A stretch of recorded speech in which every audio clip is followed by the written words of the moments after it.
Hi, friends. Hello, and welcome. I am happy to share the news with you that I am presenting for the British Voice Association's weekend seminar on CCM, singing, and singers. And I have a thing for that. There we go.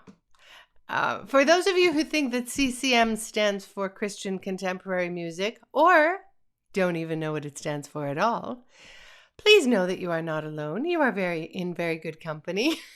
In this case, CCM stands for Contemporary Commercial Music.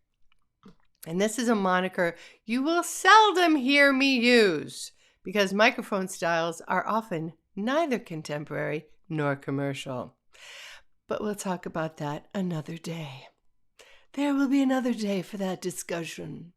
Today, I'm going to bounce off of you that which I am considering, not carved in stone, but I'm considering presenting to the British Voice people, those people.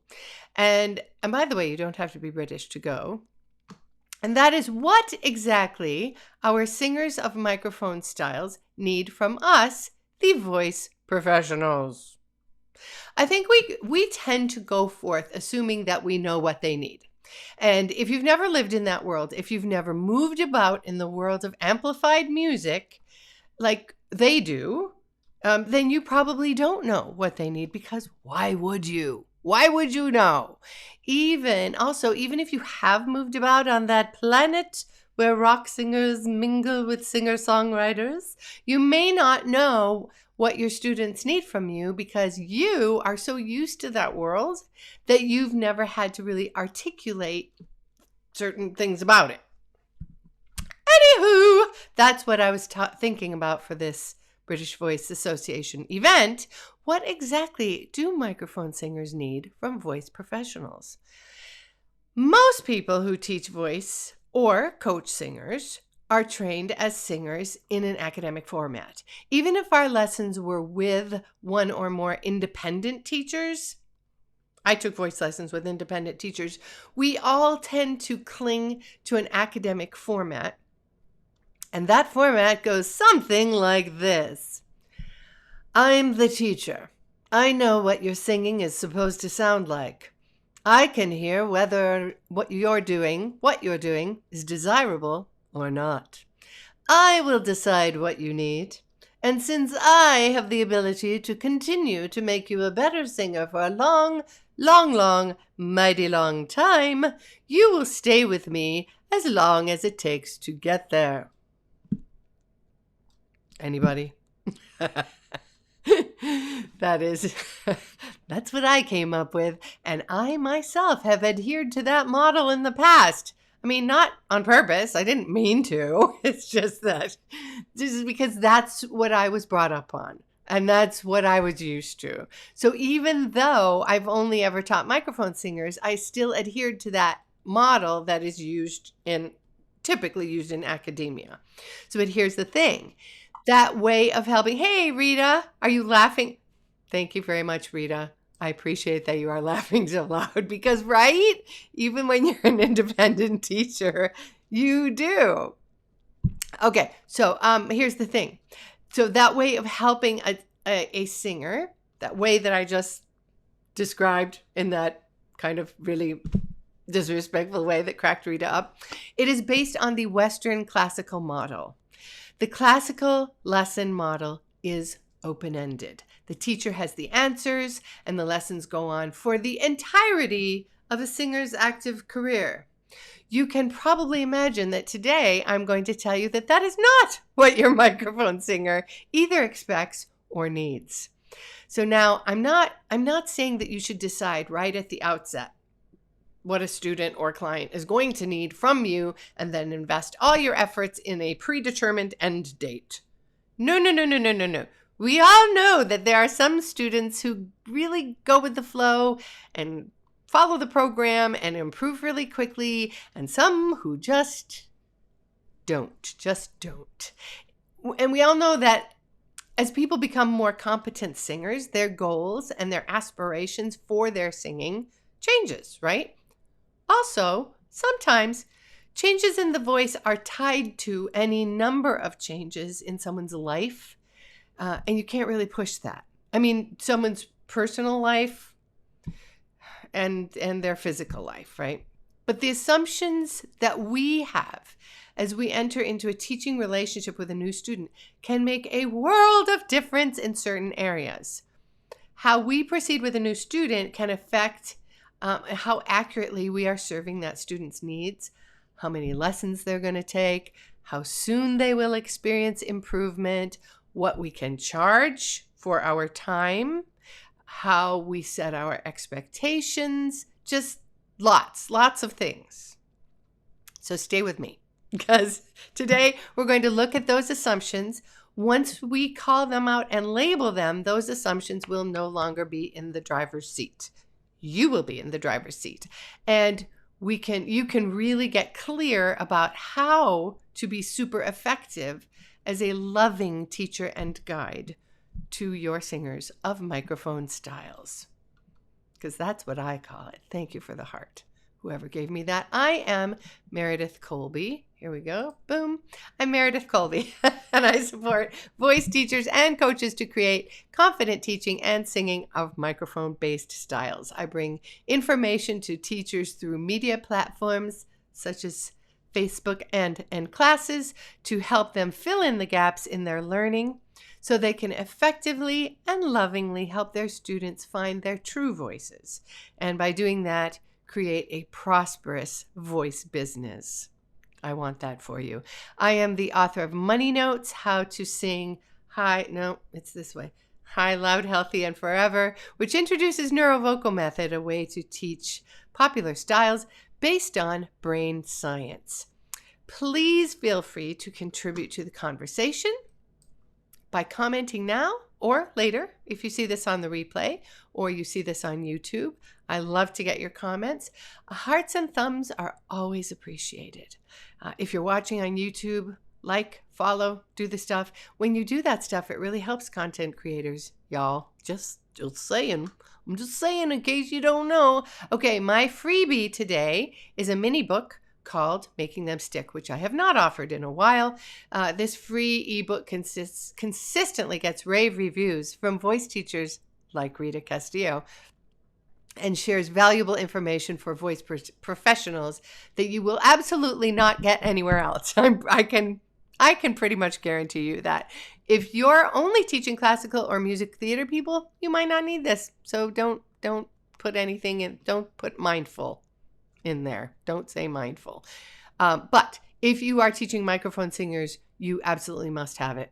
If you read it, it will for sure help you make good decisions to care for your clients and build your studio. So type mindful in the chat and the neurovocal bot will send you a link to sign up and get that excellent resource for voice teachers and coaches. If you are watching on YouTube, there will be a link in the comments.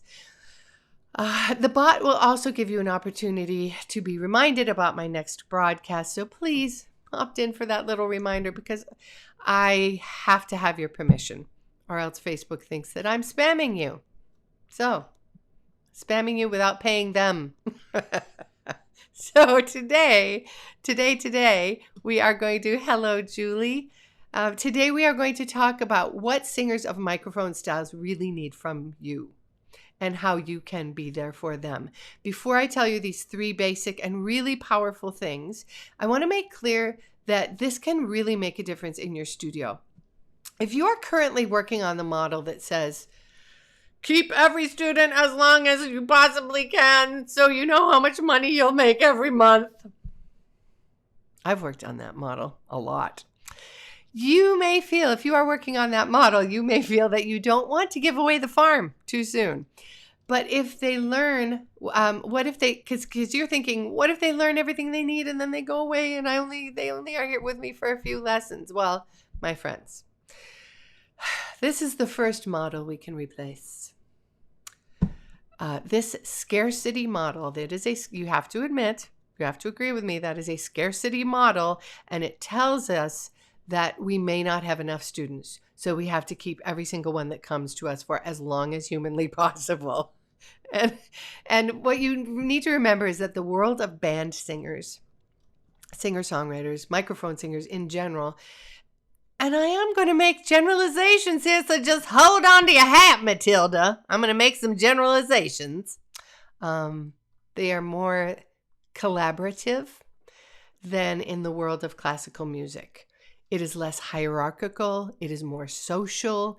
When a musician in the world of bands and singers finds a good thing, has a good experience, finds a good person, finds a good product, they share. They tell other people. They tell other musicians. So one happy band singer can leave your studio, that leaves your studio, can snowball into you being the go-to teacher for band singers in your area. And if Rita, if you are still watching, can I get an amen on that? Because I know that has happened with you. If there's anybody else who's watching this live stream or on the replay that's had that experience, can I get a witness, y'all? Band singers share. Chelsea says truth, right? Because they talk to each other. So, I mean, that's how my career started. A number of voice teachers and a number of voice teachers who have taken my neurovocal method certification class, they've told me their studios started like that too. And it's a real thing. It's a different kind of model. But if you're willing to bet on that sharing culture of band singers, it will really pay off over time. Okay. So, Rita says, I also have had the opposite. They want to keep their secret. They don't want to share you. Oh, those little devils. Yeah, I guess. I've had both, she says. Yeah, I suppose you're right. Well, I guess it's a gamble, but yeah, you're right. So let's talk about what does that band singer or singer-songwriter need from you? Regardless of whether or not they're going to share their wonderfulness or your wonderfulness or keep it to themselves, they're going to need 3 things right out of the gate. 1, they need acknowledgement.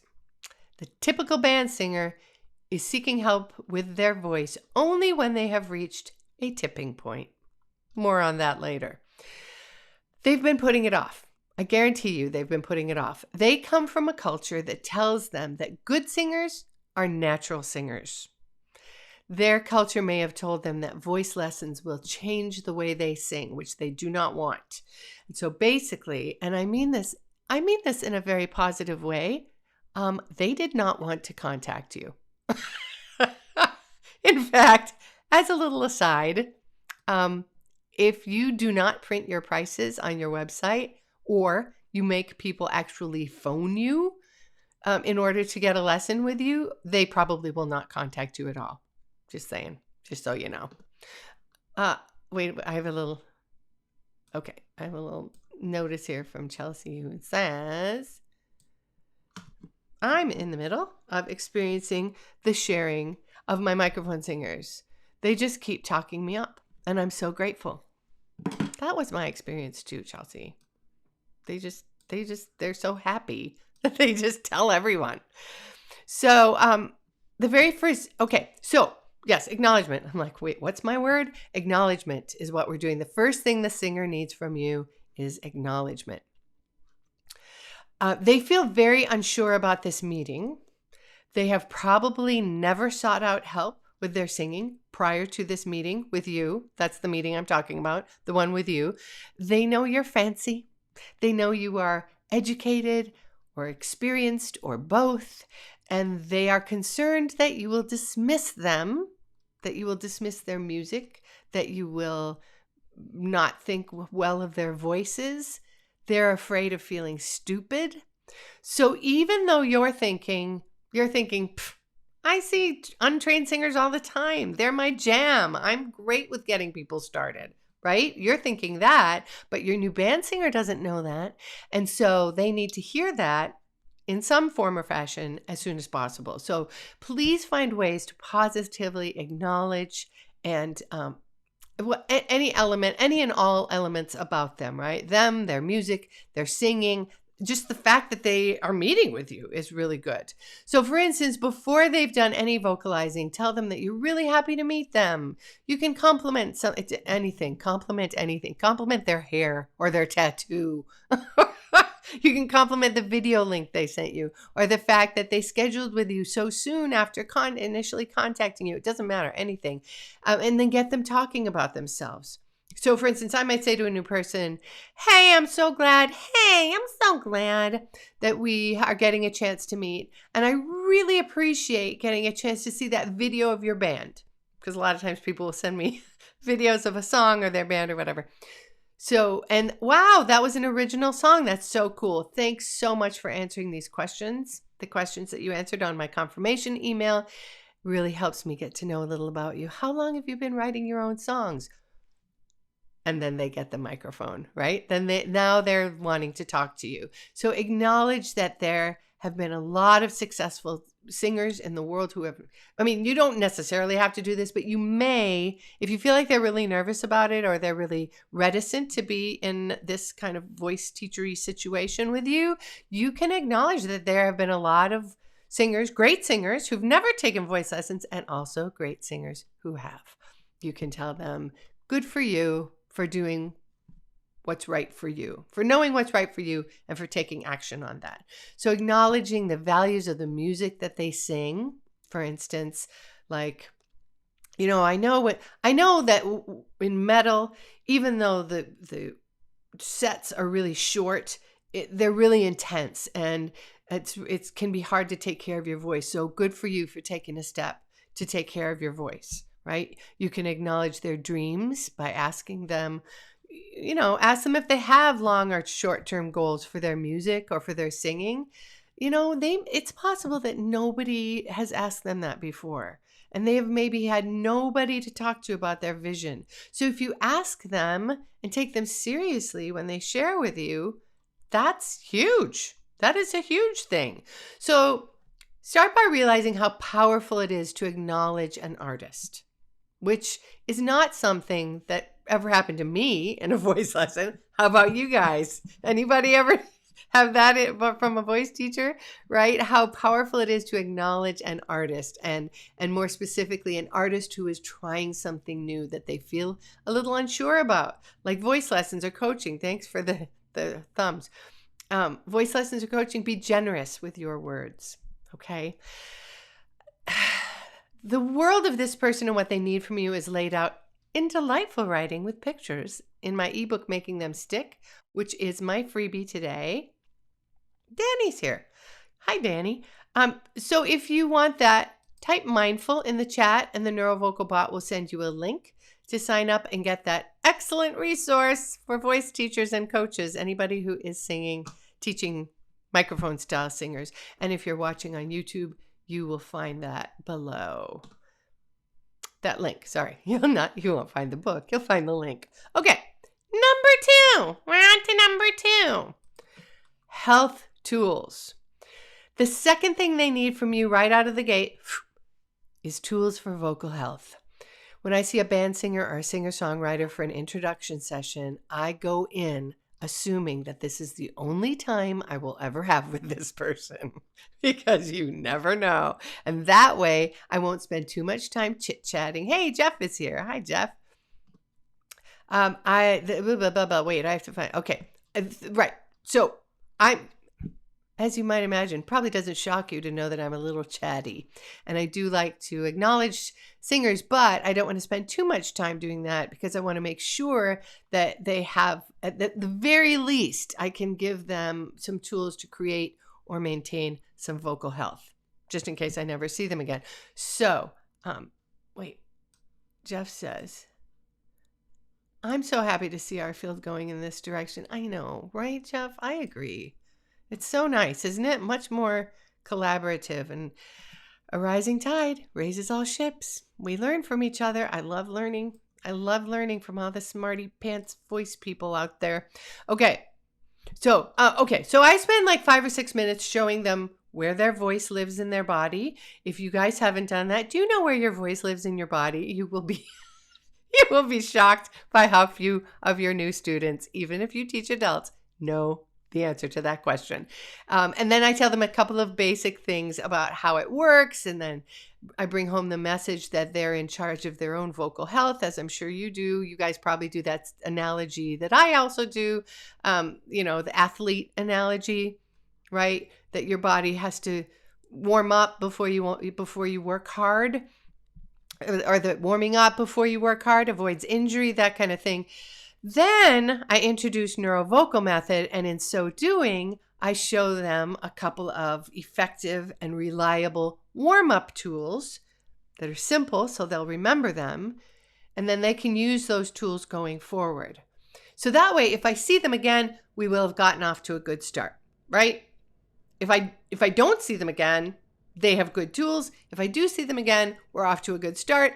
I showed them my teaching style. I gave them something they could use immediately to help keep their voices healthy. And so then I know that I used my introduction time with them effectively. So just as an aside, by the way, 20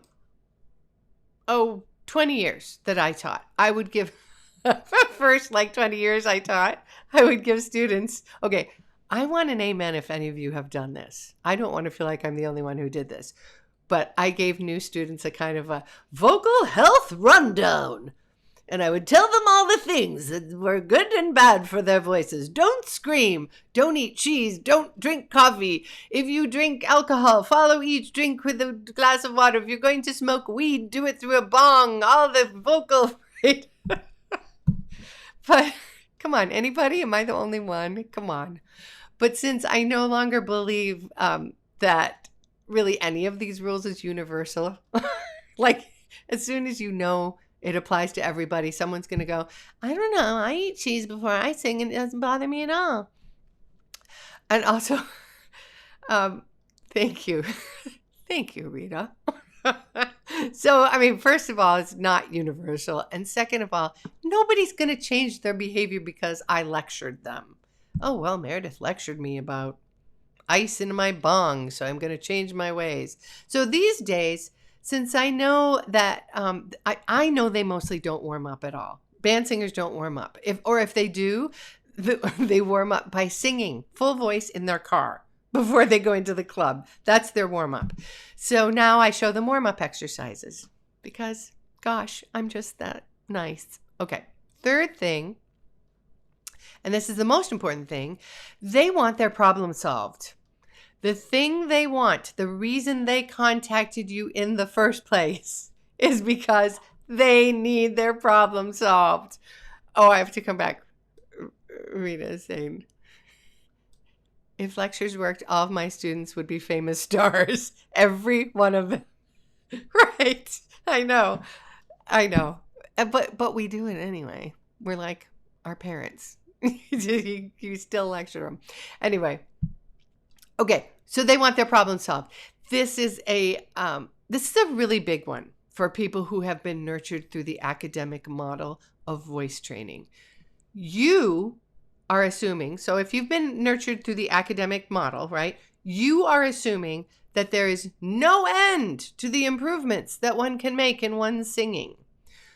Your new student, conversely, is assuming that they are coming to you with one problem, one single problem, and that you will be able to help them solve that problem.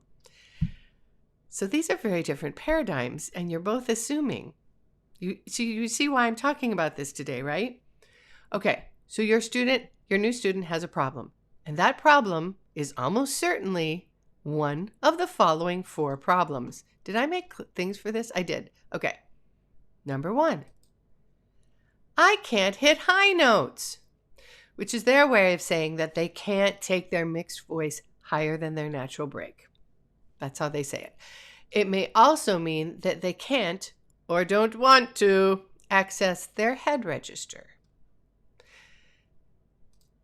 Number 2, my voice cracks, which is their way of saying that they have been unable to access a mixed or blended tone. And by the way, I love to reassure these singers by telling them that their problem is so common that it is literally why I have a job.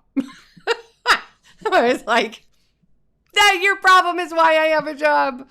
That's always a little moment of, being funny. Okay.